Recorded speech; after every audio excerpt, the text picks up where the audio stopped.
Niall, So I just got a quick question, if I can, just jump in, if you don't mind. I've got a few questions along the way. So, me as a foreigner, I'm from the UK. I'm living in the Philippines, currently in America, so I'm living all over the place. Where do I register my brand? Is it the place that I'm going to be selling my product the most? For example, if I've got a product that I'm selling it on Amazon.com, does it make sense for me to register that brand in America? Is that right? yeah, so if you're selling on Amazon, you want to look at covering off your markets.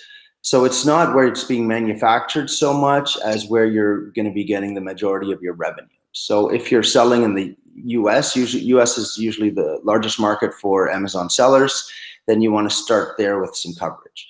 So in Amazon, if you get trademark protection and register it through Amazon, it will also protect you in other jurisdictions. So that's one of the benefits I'll get into a little bit later.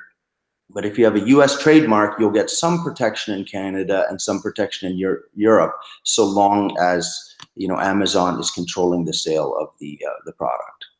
Okay, great, thanks. Okay, super. How do we work with you? How does everybody get hold of you? I know we're going to have a link below in the video, so we're going to click that. But is it a case of we can just reach out to you? I know you're going to sort everything out for the Gorillaz, so John and Brendan, you can look after that for us. But I'm sure we're going to have a link, maybe here, somewhere below the video. Once this is published, you can click on that.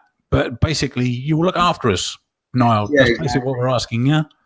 So I'd be more than happy to address any concerns personally, and you can just email me at trademarkraft.com. So any email at trademarkraft.com will ultimately come to me, but you can order directly through the site if you want to get started on a trademark right away. And we'll put the details down below as well. I had them on the last slide for you too. But we've been working with a lot of Amazon sellers, and we can do that part of the trademark as well. But our main skill is with the USPTO, because once you have the registration, it opens a lot of doors, not just on Amazon, but lets you stock products in stores like Costco and Walmart and so on.